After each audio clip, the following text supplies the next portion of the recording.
দ্বিতীয় পরীক্ষা ছিল বিবি এবং নবজাতক সন্তানকে নিয়ে আল্লাহ হুকুম করলেন, এই বিবি আর বাচ্চারে নিয়ে মরুভূমিতে রেখে আসো। মরুভূমিতে যেখানে ঘর নাই বাড়ি নাই, সেই জায়গায় বিবি এবং বাচ্চাকে রেখে যাওয়ার সময় তিনি বললেন, রব্বানা ইন্নী আসকানতু মিন যুররিয়্যাতি বিওয়াদিন গায়রি যী যারইন ইনদা বাইতিকাল মুহাররাম। হায় আল্লাহ রাব্বুল আলামিন, আমি পানি এবং তরুলতাবিহীন এক মরুভূমির ভিতরে আমার বংশের একটি অংশকে এখানে রেখে গেলাম।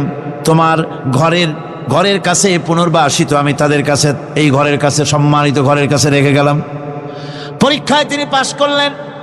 হযরতে হাজেরা প্রশ্ন করলেন, ইব্রাহিম, পানি নাই, খাবার নাই, মানুষ নাই, ঘর নাই, বাড়ি নাই, মরুভূমির ভিতরে আমাকে আমার বাচ্চারে ফেলে রেখে যাচ্ছ কেন? কোনো জবাব নাই। 2 বার 3 বার প্রশ্ন করলেন। এরপরে তিনি আবার প্রশ্ন করলেন, বললেন, ইব্রাহিম, এটা কি আল্লাহর হুকুম নাকি? হযরত ইব্রাহিম আলাইহিস সালাম নিজের কলিজার টুকরা সন্তান আর বিবিকে রেখে যেতেছেন ভারাক্রান্ত মন নিয়ে। তিনি আকাশের দিকে আঙ্গুল উঁচু করে দেখালেন। হযরত হাজেরা বুঝলেন ইনি তো আল্লাহর পয়গম্বর, আমার কোনো অপরাধে এভাবে ফেলে যাওয়ার কথা নয়। তিনি বুঝলেন এটা আল্লাহর হুকুম। হযরতে হাজেরা বললেন, ইব্রাহিম রে, নিশ্চিন্ত মনে বাড়ি ফিরে যাও। আমার মনে কোনো চিন্তা নাই, কোনো পেরেশানি আর এখন নাই। আল্লাহর হুকুমে যদি আমাকে এই মরুভূমির ভিতরে ফেলে যেয়ে থাকো, তাহলে আমি ওই আল্লাহর প্রতি এতটা ভরসা রাখি যে এই মরুভূমির ভিতরে জল পানি শূন্য, খাদ্য শূন্য জায়গায় আমি আমার বাচ্চাকে আল্লাহ রব্বুল আলামিন না খাওয়াইয়া মারবেন না। দ্বিতীয় পরীক্ষায় পাশ করল। 3 নম্বরে পরীক্ষা হলো, সন্তান বড় হয়ে গেছে, বুদ্ধি হয়েছে, দৌড়াতে পারে। আল্লাহ রাব্বুল আলামিন হুকুম করলেন, ছেলেকে জবাহ করো। কত বড় আগুনের পরীক্ষা! কোরআন শরীফ বলছে, হযরত ইব্রাহিম আলাইহিস সালাম নিজের ছেলেকে ডেকে নিয়ে বললেন, ইয়া বুনাইয়া ইন্নী আরা ফিল মানামি আন্নী আযবাহুক ফানজুর মাযা তারা। হে আমার কলিজার টুকরা সন্তান, আমি স্বপ্নে দেখেছি যেন আমি তোমাকে জবাহ করতেছি। তোমার রায় কি, তোমার মত কি, আমারে শোনাও। ছেলে পয়গম্বর, ছেলে তার জবাবে বললেন, ইয়া আবাতি ফাআল মা তু'মার সাতাজিদুনি ইনশাআল্লাহু বিনাস সাবিরিন। হে আমার আব্বাজান, আপনি যে ব্যাপারে স্বপ্নের ভিতরে আদিষ্ট হয়েছেন, আপনি তা কার্যকরী করুন। আমাকে এতটুকু অধৈর্যের মধ্যে পাবেন না, আমাকে ধৈর্যশীলদের মধ্যে পাবেন। আমারে আপনি আল্লাহর হুকুম পালন করেন। আল্লাহ পাক শোনাচ্ছেন, ফালাম্মা আসলামা ওয়া তাল্লাহু লিল জাবিন। পিতা পুত্র দুজনই রাজি হয়ে গেল। পিতা তার ছেলেকে কাঁধ করে গলার উপরে ছুরি ধরেছেন। আল্লাহ রাব্বুল আলামিন ইসমাইল জবাহ হোক, এটা আল্লাহ চান নাই, আল্লাহ চেয়েছেন পরীক্ষা করতে। পরীক্ষায় ইব্রাহিম পাশ হয়ে গেলেন। আল্লাহ পাক বলছেন, ওয়ানাদাইনাহু আইয়া ইব্রাহিম ক্বাদ সাদ্দাকতার রুইয়া ইন্না কাযালিকা নাজজিল মুহসিনিন। আমি ইব্রাহিমকে ডেকে বললাম, ইব্রাহিম, তুমি তোমার স্বপ্নকে বাস্তবে রূপ দিয়েছো, আর এভাবেই করি আমি মুহসিনিনদেরকে পুরস্কৃত করে থাকি। আল্লাহ পাক খুশি হলেন। আল্লাহ পাক বললেন, ইন্না হাযা লাবালাউল মুবিন। নিঃসন্দেহে এটি একটি বিরাট পরীক্ষা ছিল। ঠিক কি না গণ? আল্লাহ নিজে বলছেন এটা একটি বিরাট পরীক্ষা, আজিম ইমতিহান। সে ইমতিহানে তিনি পাশ করলেন। পরীক্ষায় উত্তীর্ণ হওয়ার জন্য রব্বুল আলামিন পুরস্কার দিয়া দিলেন। আল্লাহ পাক বললেন, সালামুন আলা ইব্রাহিম। পড়েন সবাই, সালামুন আলা ইব্রাহিম। ইব্রাহিমের প্রতি আল্লাহ পাক বললেন, ইব্রাহিমের প্রতি সালাম রইল। সুবহানাল্লাহি ওয়া বিহামদিহি। হযরত ঈসা আলাইহিস সালামকে খ্রিস্টানেরা তারা বলেছে وقالت النصارى المسيح ابن الله মসিহ হচ্ছে কার ছেলে? নাউযু বিল্লাহ, বলেন সবাই নাউযু বিল্লাহ। তাকে যখন আল্লাহর ছেলে বলা হলো, আল্লাহর পুত্র বলা হলো, রব্বুল আলামিন তার জবাবে বললেন, ইন হুয়া ইল্লা আবদুন আনআমনা আলাইহি, তিনি তো একজন বান্দা, তিনি আমার বান্দা ছাড়া আর কিছুই নন, আমি তার প্রতি অনুগ্রহ করেছি। বান্দা, আমার বান্দা। আল্লাহ পাকের বান্দা হওয়ার ব্যাপারে কোন মানুষের লজ্জা থাকার কথা নয়। এমনকি আল্লাহ পাক ঈসা আলাইহিস সালাম সম্পর্কে বলছেন, লা ইয়াস্তানকিফাল মাসীহু আইয়াকুনা আবদান লিল্লাহি ওয়ালাল মালাইকাতুল মুকাররাবুন। মসিহ আল্লাহর বান্দা, তাতে কখনো বিন্দু মাত্র লজ্জা তিনি পোষণ করেন নাই যে আমি আল্লাহর বান্দা, আল্লাহর গোলাম। এটা একটা কথা হইল?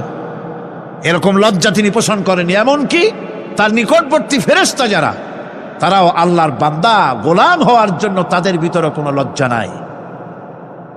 যারা নাকি আল্লাহর গোলাম, এই ব্যাপারে যাদের মধ্যে লজ্জার সৃষ্টি হয়, আল্লাহর গোলাম এটা কেমন কথা, বান্দা হওয়াটা কেমন কথা, যারা গোলামীকে অস্বীকার করে তাদের সম্পর্কে আল্লাহ পাক বলছেন, ওয়া মাইয়াস্তানকিফ আন ইবাদাতিহি ওয়া ইস্তাকবির ফাসায়াহশুরুহুম ইলাইহি জামিআ।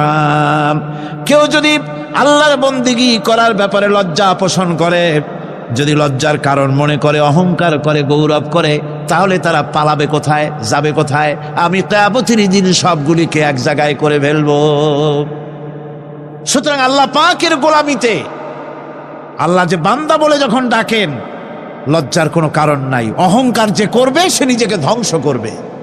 আল্লাহ পাক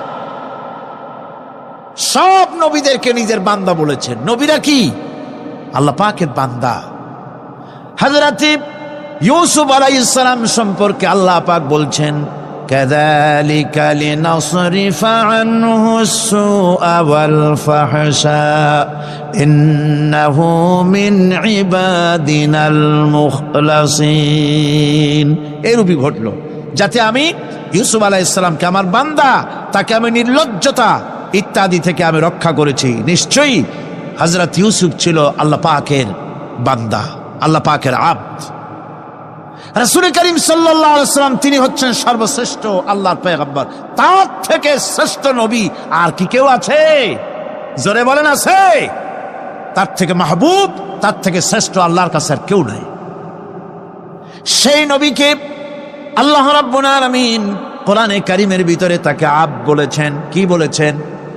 অনেকগুলি আয়াত আছে যে আয়াতের ভিতরে আল্লাহ পাক তার নাম নেন নাই, নবী বলেন নাই, রসুল বলেন নাই, শুধু বলেছেন আব।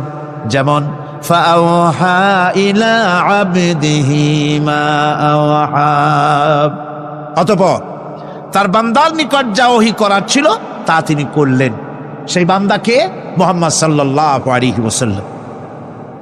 অন্য আয়াতে আল্লাহ পাক বলছেন, وأنه لما قام عبد الله يدعوه كادوا يكونون عليه لبدا। আর এই আল্লাহর বান্দা যখন নামাজ পড়তে দাঁড়িয়ে গেল, আল্লাহকে ডাকার জন্য যখন দাঁড়ালো, তখন লোকেরা তার উপরে ঝাঁপিয়ে পড়ল। ঝাঁপিয়ে পড়ার জন্য প্রস্তুতি গ্রহণ করলো। এখানে আব বলা হয়েছে কাকে?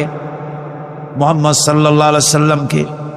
এভাবে করে অন্য এক আয়াতে আল্লাহ পাক তার হাবিবকে আব বলছেন, বান্দা বলতেছেন, ইন কুনতুম ফি রাইবিম মিম্মা নাযালনা আলা আবদিনা।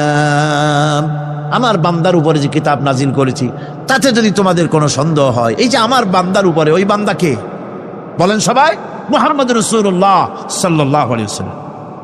অন্য আয়াতে বলা হচ্ছে, তাবারাকাল্লাযী নাযালাল ফুরকানা আলা আবদিহি লিয়াকুনা লিল আলামিনা নাযীরা।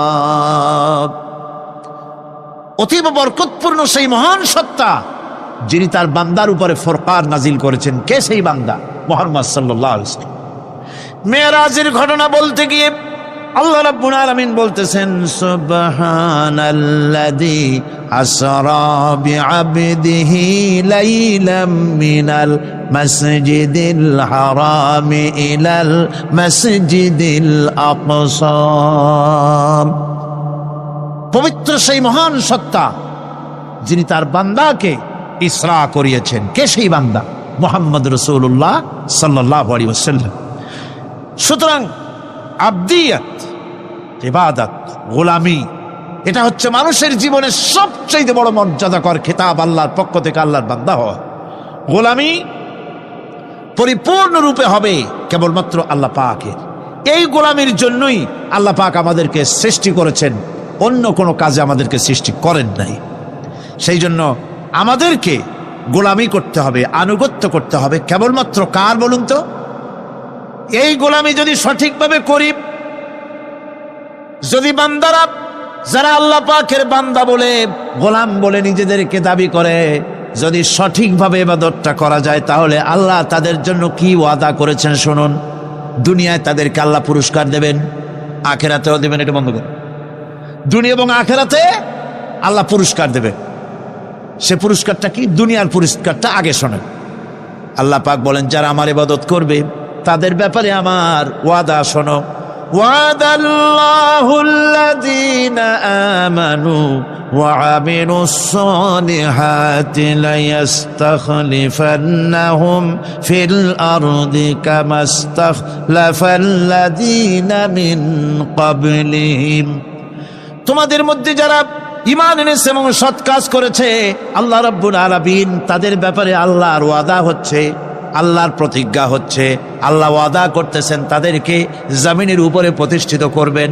যেমন করে তোমাদের পূর্বপুরুষদেরকে প্রতিষ্ঠিত করা হয়েছিল, ওইভাবে তোমাদেরকে প্রতিষ্ঠিত করা হবে। সুবহানাল্লাহ। প্রতিষ্ঠিত করা হবে মানে রাষ্ট্র ক্ষমতা দেওয়া হবে। কি দেওয়া হবে? যদি গোলাম হও। যদি কি হও? গোলাম। আল্লাহ পাক বলছেন শুধু তাই নয়, আমি আমার দিনকে যারা প্রতিষ্ঠা করবে, আমার গোলামেরা যদি, আমার বান্দারা সঠিকভাবে যদি আমার গোলামি করে, ঈমান আনে, আমলে সালেহ করে, নেক কাজ করে, আমি তাদেরকে রাষ্ট্র প্রতিষ্ঠার সুযোগ করে দেব। আর তাদের জন্য ভীতির পরিবর্তে, সন্ত্রাসের পরিবর্তে শান্তি কায়েম করে দেব। সুবহানাল্লাহ।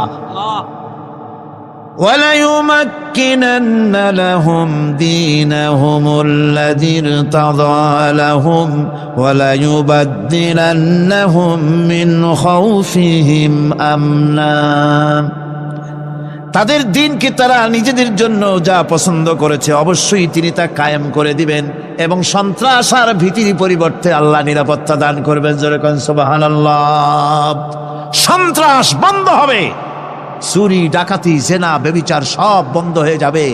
তোমরা ক্ষমতায় থাকবে, তোমরা ডমিনেটেড হবে না, তোমরা ডমিনেট করবে। গোটা পৃথিবীকে শাসন করবে, শাসিত তোমরা হবে না। আর ভীতির পরিবর্তে নিরাপত্তা তোমরা লাভ করবে। কি করলে? ইয়াবুদুনানি লা ইউশরিকুনা বি শাইআ। সুতরাং তারা যেন আমার ইবাদত করে এবং আমার সঙ্গে যেন কাউকে শরীক না করে। আল্লাহ বলছেন, তোমরা যদি আমার সাথে শরীক না করো, ইবাদতের মধ্যে কাউকে যদি শরীক স্থাপন না করো, আর যদি তোমরা আমার ইবাদতটা সলিডভাবে আমার জন্যই করো, তাহলে রাষ্ট্র ক্ষমতা তোমাদের হাতে আসবে, সন্ত্রাস নির্মূল হবে, শান্তি প্রতিষ্ঠিত হবে। এই হচ্ছে দুনিয়ার পুরস্কার। এটা কিসের পুরস্কার? আর আখিরাতের পুরস্কারের কথা বলা হচ্ছে, وَمَن يُطِعِ اللَّهَ وَرَسُولَهُ وَيَخْشَ اللَّهَ وَيَتَّقِهِ فَأُولَئِكَ هُمُ الْفَائِزُونَ। যে ব্যক্তি আল্লাহ এবং রাসূলের আনুগত্য করেছে, আল্লাহকে ভয় করে চলেছে, তার গজব থেকে বেঁচে রয়েছে, সেই হচ্ছে সফল কাম। সফল কাম মানে কি?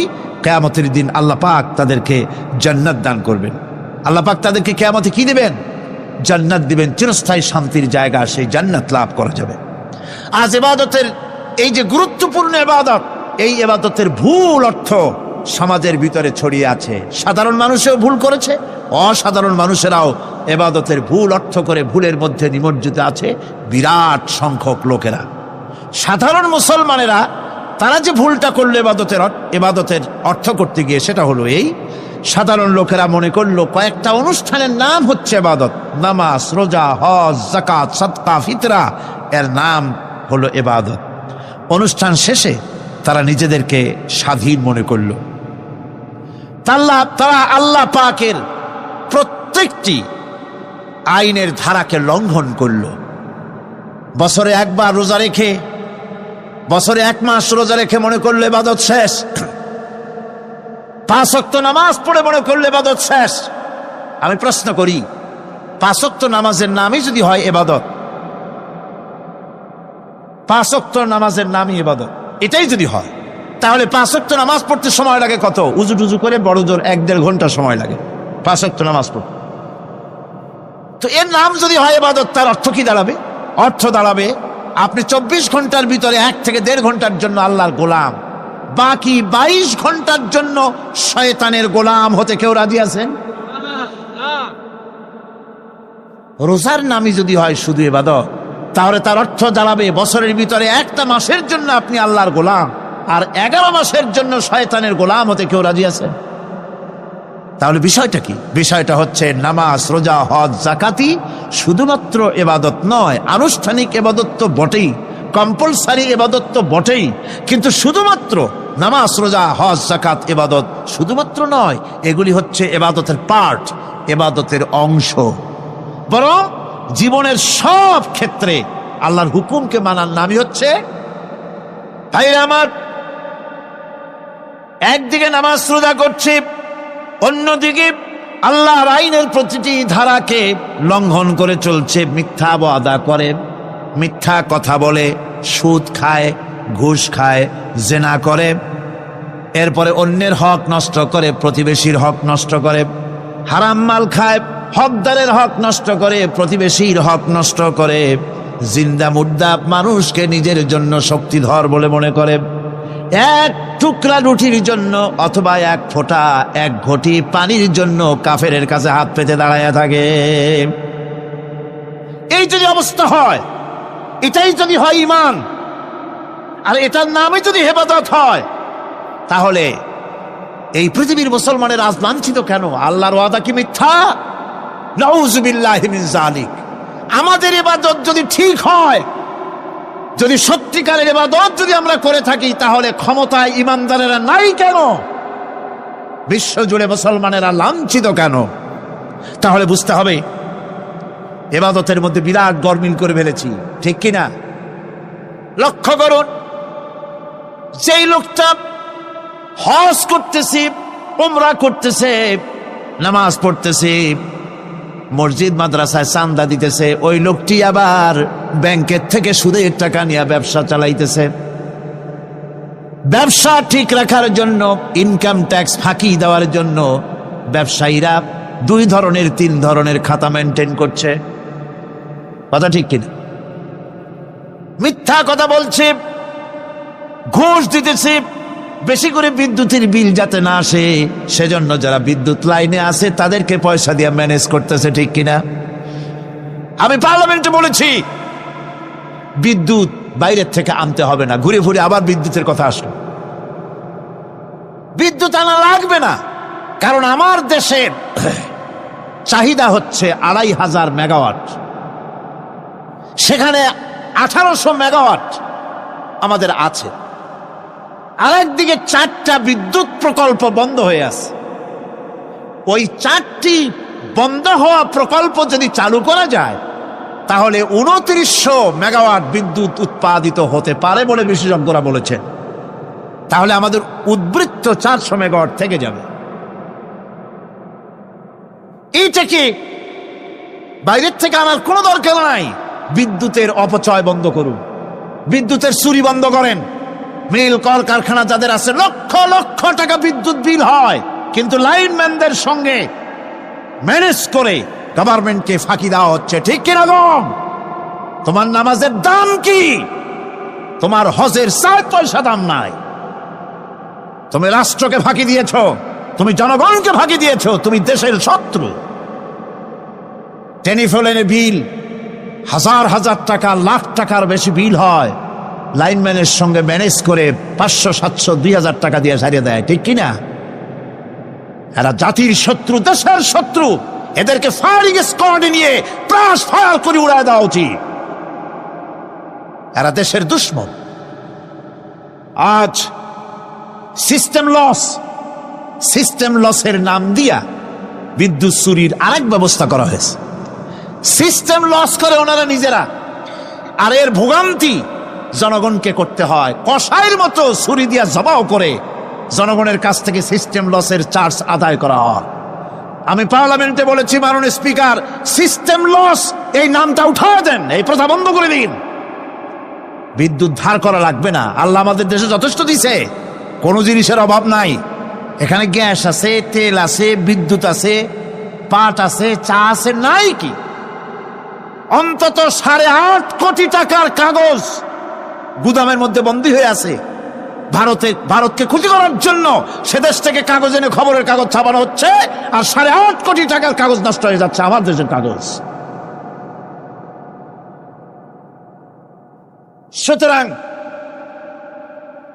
বলতেছিলাম একথাই বলতেছিলাম যে ইমান, আল্লাহর গোলাম হতে হলে ভুল করে বসেছি ইবাদতের অর্থ করতে। শুধু নামাজ, রোজা, হজ, যাকাত, মাজারে কিছু চান্দা দেওয়া, আগরবাতি, মোমবাতি, চাদর একটা দিয়া, পীর সাহেবরে 10,000 টাকা চান্দা দিয়া, মোছে তেল মাইখা দাঁত বাইর করে হাসে। বেহেশতে তো গেছি, আর দেরি কত? বেহেশত তুমি যাবা, এত সহজ? দেশকে ফাঁকি দিছ, দেশকে ফাঁকি দিয়েছ, জনগণকে ফাঁকি দিয়েছ, নিজের মেয়েকে ফাঁকি দিয়েছে। বিবাহের সময় টাকা পয়সা দিয়া বিবাহ টিবাহ করায় দিল। ব্যবসা, ধানি সম্পত্তি, বাড়ির সম্পত্তি সব ছেলেদেরকে দিয়ে দিল, মেয়েটারে ফাঁকি দিয়ে দিল। দেয় না এরকম? ফুপুকে ফাঁকি দিল, বোনকে ফাঁকি দিল। এরপরে মোনাজাত করে সবে বরাতে, আল্লাহ আমারে বেহেশত দিও। ফেরেশতারা কয়, মর তুই আগে, বেহেশত তোরে কেমনে দেয় ভালো করে দেখাই দেব। বেটা তুই যাবি বেহেশতে? এত সোজা?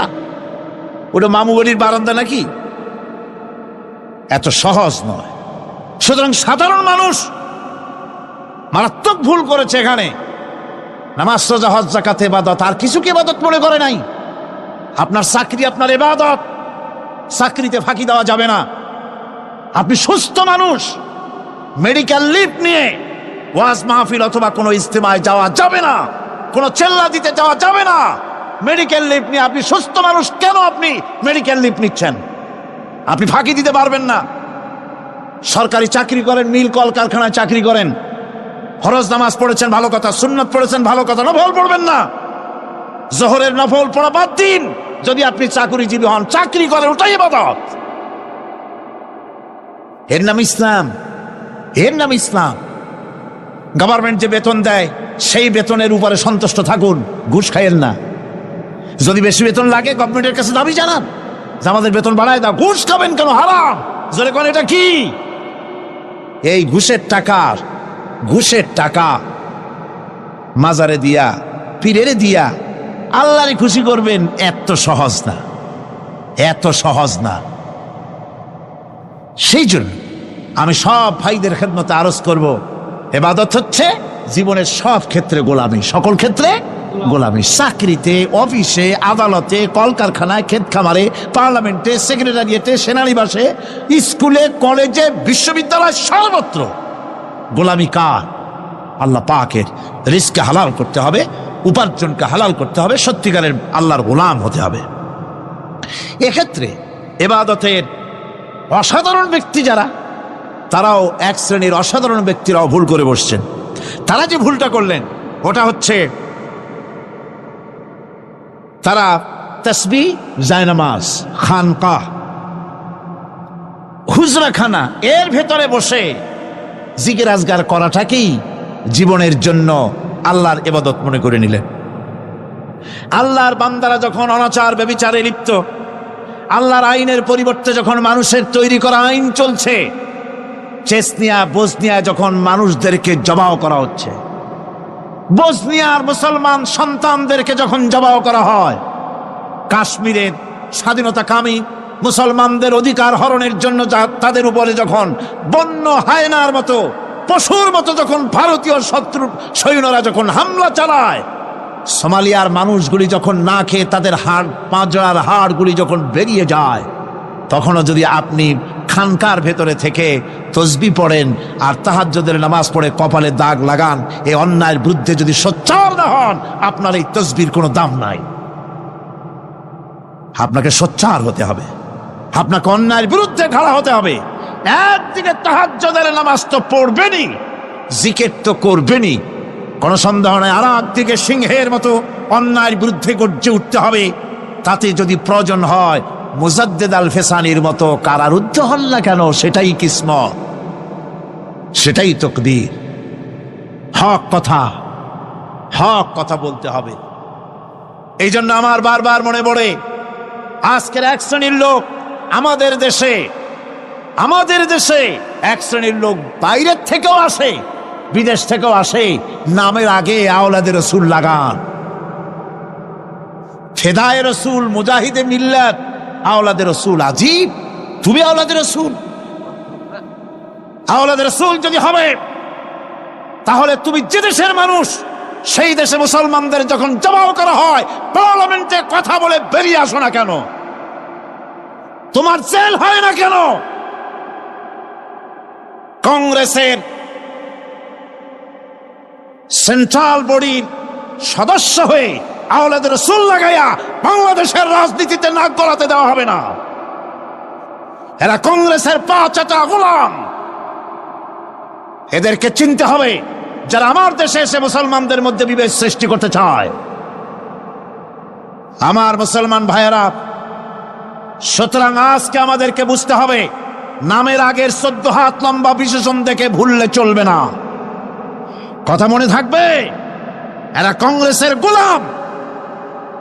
বাবরি মসজিদ যখন ভেঙে ফেলা হলো, তখন তো কোন আওলাদে রসুলের নাম তো শুনি নেই। তখন তো নামটা শুনছি ওই বুখারী বেটার, বাপের বেটা ইমাম বুখারী। তিনি বলেছেন, আমি ভারতের দিল্লির জুমা মসজিদের ইমাম শুধু নই, আমি ভারতের 18 কোটি মুসলমানের ইমাম। বাবরি মসজিদকে গড়ে দিতে হবে। কোরআন শরীফের বিরুদ্ধে যখন কলকাতা হাইকোর্টে কেস করা হয়েছিল কোরআনকে ব্যান করার জন্য, সেদিন তো কোনো আওলাদ রসুলের নাম শুনি নাই।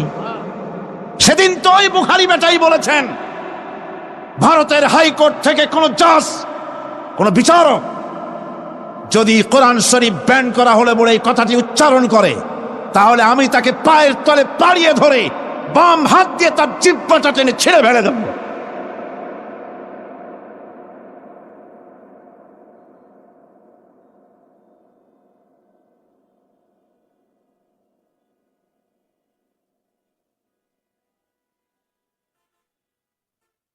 বন্ধুগণ, সুতরাং আমাদেরকে বুঝতে হবে, বসুন, বেয়াদবি করবেন না, বসেন। আমাদেরকে বুঝতে হবে, খানকায় শুধু জিকির আজগার করলেই চলবে না। হযরতে শাহজালাল রহমতুল্লাহ আলাইহি এক হাতে ছিল তরবারি, আর এক হাতে ছিল কোরআন। লড়াই করেছেন। হযরতে শাহ মখদুম, হযরতে খান জাহান আলী, হযরতে খাজা মুঈনুদ্দিন চিশতি আজমেরি রহমতুল্লাহ আলাইহি, হযরতে মুজাদ্দিদ আল ফিসানি রহমতুল্লাহ আলাইহি। মুরিদের বাড়ি জম্মের খাওয়া খাইয়া পেটটা কুমিরের মতো বড় করে নাই। জেল খেটেছে হক কথা বলতে গিয়ে। বাপের বেটা হও, নিজের দেশে কথা কও। বাংলাদেশে এসে তারপরে জনগণের টাকা লুটপাট করার কাউকে অধিকার দেওয়া হবে না। আমার বন্ধুগণ, আল্লাহর ওলি যারা, তারা এভাবে করে জনগণের খেদমত করেছেন, কথা বলেছেন।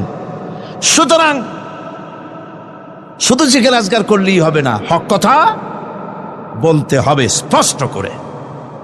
এটাই হলো ইবাদতের হক আদায় হবে। যদি সত্যিকারের হক কথা বলা যায়, অসাধারণ ব্যক্তিরা ময়দানে কথা বলবেন, হক কথা বলবেন, অন্যায়ের বিরুদ্ধে সোচ্চার হবেন। আর সাধারণ জনগণ কথা ও কাজের মিল করবেন, নামাজ রোজা হজ যাকাত করবেন যার কথা মতো, রাজনীতি অর্থনীতি সমাজনীতি করবেন সেই আল্লাহর কথা মতো। তাহলেই সত্যিকারের মুসলমান হওয়া যাবে। কথা বুঝে আসছে কিনা ভাই? কথা বুঝে আসছে কিনা? একটু জোরে সরে জিকির করেন, লা ইলাহা ইল্লাল্লাহ, লা ইলাহা